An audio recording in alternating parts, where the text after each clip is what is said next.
We began not to choke on this date. Welcome back to On This Day. Today's date is June 1st, 2023. It is the 152nd day of the year. You got 213 days left. It is the 22nd Thursday in the 22nd week and the 74th day of spring. You got 20 days left until summer. God, I used to love summer. I mean, that's one of those things when you live really close to the beach in Southern California, summer is like magical, especially when you're a teenager. Not a dinosaur like myself. Hey, but today is Dinosaur Day. Dinosaur Day is celebrated every year on May 15th and June 1st by people young and old to relive their most fascinating dinosaur fantasies. Even though scientists have found many dinosaur fossils dating back millions of years in different parts of the world, there's still so much that people don't know about these majestic reptiles. I still think Jurassic Park was one of the most amazing movies. They had this series on like Discovery Channel sometime after Jurassic Park where they actually used like the same computer generated characters like Jurassic Park did, but it was almost like one of their typical Animal Planet type movies where they do little hour-long special on lions or hyenas or something like that, but they did it on dinosaurs like these were. It was really cool. All right, let's see what else June 1st has given us. 1495, a monk named John Core records the first known batch of Scotch whiskey. 1812, the War of 1812, U.S. President James Madison asks the Congress to declare war on the United Kingdom. 1890, the United States Census begins using Herman Hollerith's tabulating machine to count census returns. 1974, the Heimlich maneuver is published.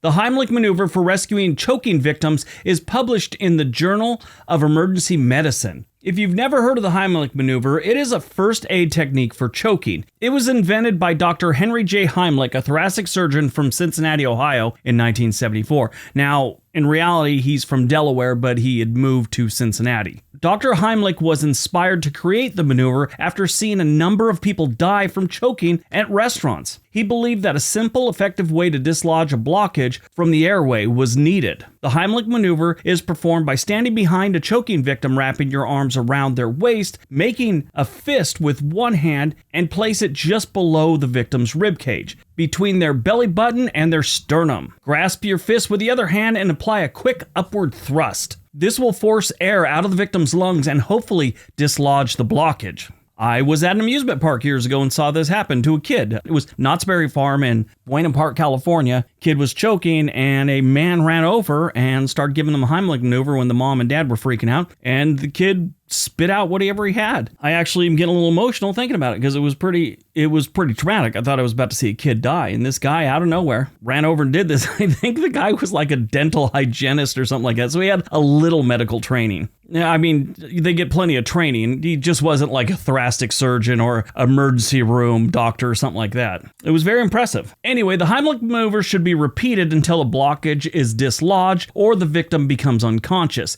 If the victim becomes unconscious, call 911 immediately and begin CPR. The Heimlich maneuver is a safe and effective way to save lives. It has been used to save millions of people from choking since it was first invented. If you know how to perform the Heimlich maneuver, you could save a life someday, just like that dental hygienist. 1990, the Cold War, George H.W. Bush and Mikhail Gorbachev signed a treaty to end chemical weapon production. Just from the training I got, they call it NBC training, nuclear, biological, and chemical warfare training. Well, that was back when I was doing it. I heard they call it something else now, like CBRN training. Anyway, so they teach you about chemical weapons, and I can tell you, they're pretty ugly business. Not that dying in a war anyway is, pleasant. This is extra unpleasant. 2008, a fire in the backlot of Universal Studios breaks out. This was a bummer. Not only did it destroy the King Kong encounter and 3 acres of the backlot, but in 2019, New York Times Magazine asserted that the fire also destroyed 118,000 to 175,000 audio master tapes belonging to Universal Music Group. This included recordings belonging to some of the best-selling artists worldwide. It also destroyed many original phonograph masters and many alternate or outtakes of songs. Universal was kind of trying to keep that one quiet for a while there. 2009, General Motors files for Chapter 11 bankruptcy. It is the 4th largest United States bankruptcy in history. Sorry about a lisp I have today. I had some dental work this morning. Movies released on June 1st, 1990, Total Recall, one of Arnold Schwarzenegger's best movies. This is loosely based on the Philip K. Dick's short story, We Can Remember It For You Wholesale. This is a sci-fi movie that sends Arnold Schwarzenegger's character, Douglas Quaid, on a supposed virtual vacation to the planet Mars. Basically, a company has perfected like virtual reality. They could put you to sleep almost in a coma and implant the memories of a vacation you had, and you'll remember it just like you were there. You'll relive it, and you've never been there. It's a really interesting concept and movie. Now, a possible sequel was in the works following the success of the film, but it never came to fruition. The script was drastically changed and adapted as Steven Spielberg's Minority Report. They did a remake of it in 2012, but it sucked. Don't watch it. Anyway, the original Total Recall starred Arnold Schwarzenegger and Sharon Stone.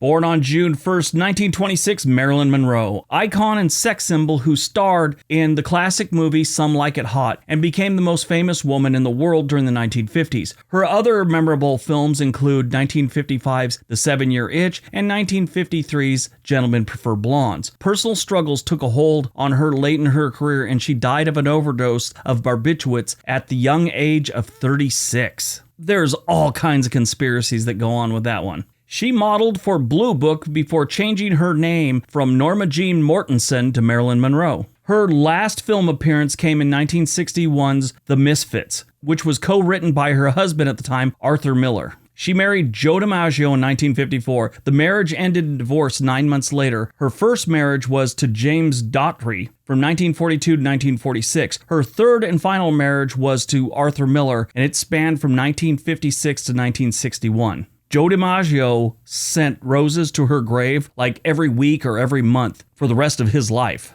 Died on June 1st, 1868, James Buchanan, the 15th President of the United States and lifelong bachelor who served as President Andrew Jackson's minister to Russia. He was offered a spot on the Supreme Court but turned it down. He helped draft the Ostend Manifesto, which laid down the framework for the U.S. to purchase Cuba from Spain. He was succeeded by President Abraham Lincoln in 1861. Here's an interesting thing. Since he was a lifelong bachelor, he never got married. His niece, Harriet Lane, played the role of First Lady while he was in office.